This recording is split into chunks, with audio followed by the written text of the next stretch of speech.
최근 토트넘 선수들의 절망적인 경기력이 잉글랜드 축구계를 충격에 빠뜨렸습니다. 전반전에서는 손흥민이 있을 때 2에서 1로 앞서갔지만 후반전에서 손흥민이 교체되자 공격이 제 기능을 못하고 실점을 허용했으며 심지어 토트넘 선수들끼리 슈팅 기회를 두고 서로 충돌하는 일까지 발생했습니다. 이브리그 수준에도 못 미친다는 비판이 쏟아지고 있는데 퀵뉴스에서 그 이유를 알아보겠습니다.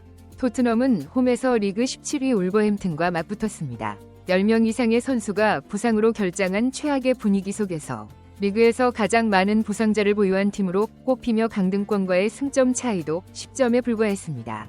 말 그대로 역대 최악의 시즌을 보내고 있기 때문입니다. 이 경기의 결과는 단순한 승패를 넘어 포스테코글루 감독의 지도력을 바꿀 수 있는 전환점이자 최악의 시나리오를 만들어낼 수 있는 것으로 여겨졌습니다.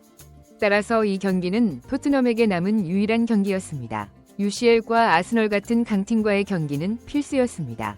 하지만 오늘 포스테코글루 감독은 최악의 교체 결정을 내려 전반전에서 앞서가던 토트넘의 경기력이 후반전에 심각하게 무너졌습니다.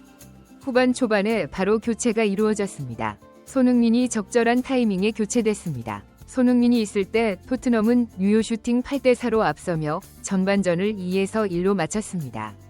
하지만 손흥민이 리드하고 있었습니다. 후반전에서 토트넘이 교체되자 슈팅이 2대7로 크게 줄었고 결국 실점을 허용하며 토트넘은 승리할 수 있었던 경기를 망쳐버리며 소중한 승점을 놓쳤습니다. 경기 후 축구 전문가들은 손흥민의 교체가 이 모든 것의 원인이라고 지적했습니다. 이에 대해 축구 전문가 오웬 하그리브스는 손흥민이 팀의 중심축이며 그를 제외시킴으로써 공격진뿐만 아니라 팀 전체를 흔들 수 있는 핵심 인물이라고 평가했습니다. 균형이 완전히 무너졌고 오늘 손흥민의 크로스 성공률은 100%였으며 4번이 기회를 만들어내며 공격을 완벽하게 이끌었다는 평가를 받았습니다. 중요한 순간마다 볼을 잃고 결정적인 기회를 살리지 못했으며 특히 벤탄쿠르가 만든 골문 앞 공간을 활용한 결정적인 찬스에서 솔랑까와 충돌하여 넘어지는 믿기 힘든 장면이 연출됐습니다. 이는 3부, 4부 리그 경기에서도 쉽게 볼 수 없는 극단적인 장면으로 그 수준이라고 말할 수 없습니다. 이를 본 프리미어리그 팬들은 SNS에서 비판을 쏟아냈습니다. 학생들도 이렇게 플레이하지 않는다며 토트넘 선수들의 이기심이 팀워크를 망치고 있다고 지적했습니다. 이는 선수들의 개인 플레이와 팀워크 부족을 비판하는 팬들의 목소리였습니다.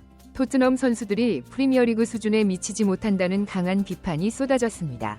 토트넘의 수비진은 뒷공간을 계속 노출시키며 불안한 모습을 보였고 이 틈은 결국 울버햄튼에게 페널티 박스 오른쪽에서 결정적인 프리킥 기회를 안겼습니다. 전반 7분 근처의 유리한 위치에서 프리킥을 얻은 울브스는 많은 이들의 예상을 깨고 직접 슈팅 대신 중앙의 황희찬에게 패스했습니다.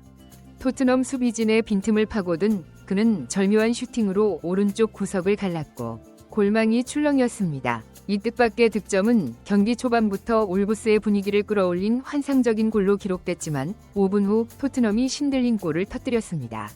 손흥민을 중심으로 한 역습이었습니다. 이어진 공격에서 얻은 코너킥에서 동점골이 나왔고 페널티킥을 얻어 기세가 완전히 장악된 것 같았습니다.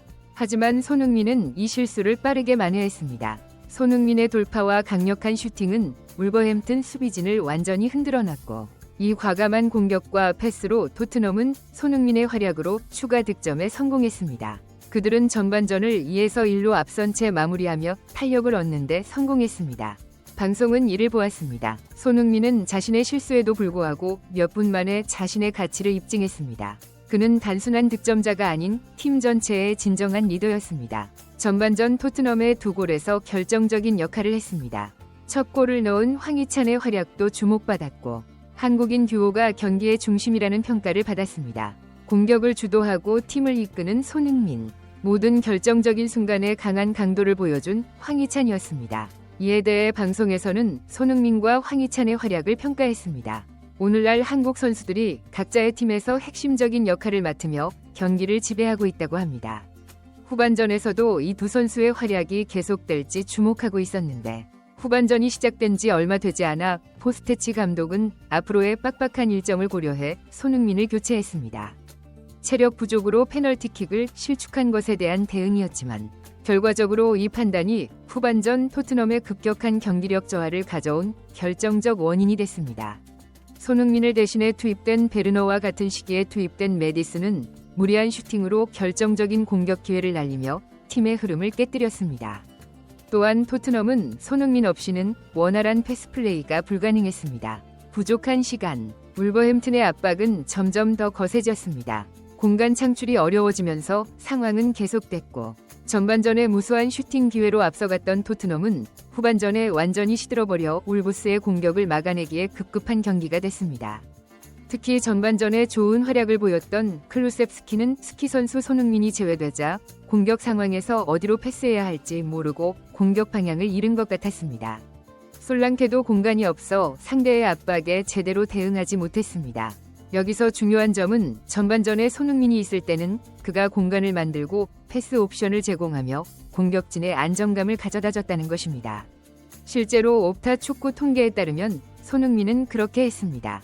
전반전에는 75% 이상의 공격 참여가 슈팅으로 이어졌고 이는 팀의 공격 효율을 크게 높이는 요인으로 분석됐습니다.